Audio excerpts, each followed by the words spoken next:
What is ethical consumerism? Why is it becoming such a hotbed issue in the game industry? And is it actually having an effect on business practices? Streamers are getting attacked for playing the latest Harry Potter game. There's been calls to boycott the Russian-developed Atomic Heart game, and other titles are getting flack or even delayed for their associations with controversial topics. Today, I want to talk about some of the recent and ongoing events related to ethical consumerism and how it's affected the game industry. First of all, though, what exactly is ethical consumerism? Often referred to as ethical consumption under capitalism, it's basically the political ideology that you have a moral duty to aim your consumerism towards products that support ethical practices. By choosing certain products over others, or even whether or not to purchase them at all, consumers can embrace or reject particular environmental, labor practices, and other value claims based on the ethical values that they hold. Now, obviously, this subject isn't cut and dry, as it gets into the weeds of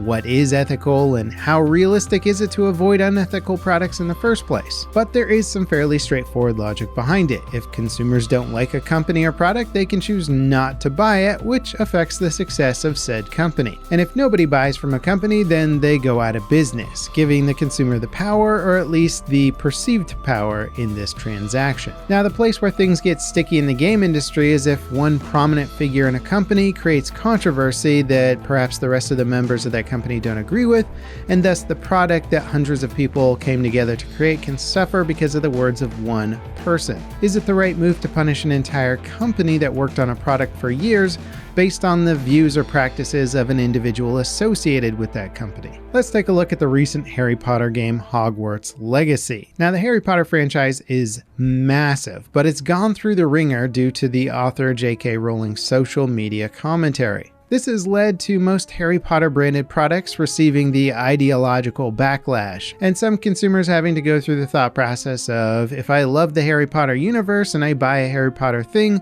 does that mean that I'm also supporting J.K. Rowling's views? And in some cases, the moral compass could be forced upon you, as it has with some people who have streamed Hogwarts Legacy on Twitch. At the game's launch, there was quite an active backlash towards people playing the game, creating a difficult situation for some people who wanted to play and experience the world of Harry Potter on stream, but didn't want to be attacked in their chat. I'm barely into the second combat here, and every time I look at chat, it's just the conversation is just like maybe we can do like bothering I'll me. be right back, like a little break or something.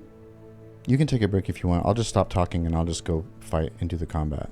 One could say that the ethical consumerism in this case definitely was having an effect when it comes to the media coverage, but it's hard to say if it's actually the intended effect. When Hogwarts Legacy launched, I was aware of the game, but I wasn't particularly keyed into the details or how it played. However, with the stories surrounding the boycotts and Twitch streaming drama, I became much more aware of the game and have seen a lot more gameplay and details than I probably would have otherwise. It is possible that the coverage of the drama surrounding the launch may actually be having a positive effect on the overall exposure. Harkening back to the old saying, all publicity is good publicity. In fact, Hogwarts Legacy achieved the second highest peak viewer count in Twitch's history. So in this case, if ethical consumerism is having an effect, it's certainly not enough to stop the game from being a massive success. Now, I haven't personally played the game, but according to the reviews, the characters and narrative seem to make an extra effort toward inclusivity. It's also very well reviewed across the board regarding the overall gameplay and experience, and it seems pretty clear that a lot of passion went into making this game from developers, which creates parallels between the actual game and what it stands for and the ideology that wants to actually stop people from playing it. Now, of course, one could argue that ethical consumerism is more of an idea than a reality, and that if you dig deep enough, or often just a little, you'll find ties to ideologies and practices that you don't support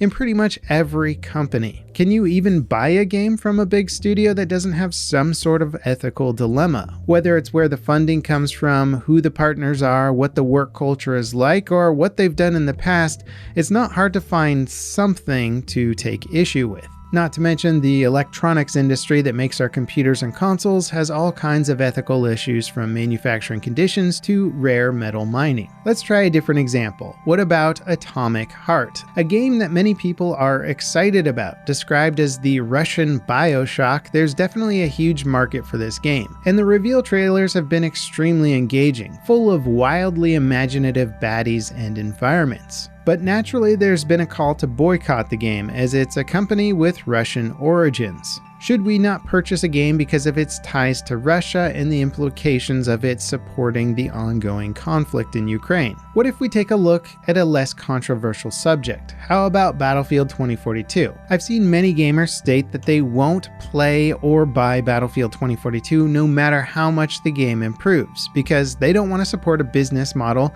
that releases broken games and then uses the player base as beta testers. Certainly, I would agree that this is a fair point, and the idea is that if we all took that mentality, then either DICE would be forced to change their practices or go out of business. So is it the ethical choice here not to play Battlefield 2042? And by that logic, what other Battlefield games should we have not played based on their release date? You could make an argument that more than half of the games have launched in pretty crummy states. Now, I'm not here to tell you what is or isn't ethical or what you should or shouldn't do with your money, but it does seem like the activism against certain games doesn't really do much without a majority of the players in agreement. And even then, it's hard to trace the effects directly towards sales. The controversy surrounding CD Projekt Red's harsh work conditions leading up to the launch of Cyberpunk 2077 didn't seem to have a massive impact on sales. Most of the criticism stemmed from the actual bugs with the game rather than the actual workplace ethics, and despite all of that, the project was still wildly successful.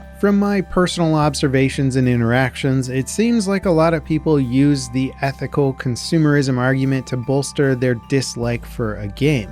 Something that they weren't going to play or didn't enjoy in the first place can now also be a moral choice not to play because of the associations of the game or company. However, when a great game comes along, the ethical associations of that product or company are no longer a consideration for many. And I think that this trend extends far beyond just the game industry. But that's not to say that ethical consumerism doesn't have an effect on actual markets. Dolphin-free tuna, sweatshop-free clothing, cosmetic products that don't use animal testing, fur coats, conflict-free diamonds, fair trade coffee, and other things have been massively affected by consumer choices. And even in the gaming markets, there has been some massive pushback against key reselling websites due to the damages that they cause toward indie developers. But when it comes to not playing specific games or boycotting titles due to the ethical ties of said company or IPs, it's hard to measure if this has a meaningful effect on the sales, or how big of an issue the ethical problems are in the first place versus the media juggernaut that feeds off of drama and exacerbation.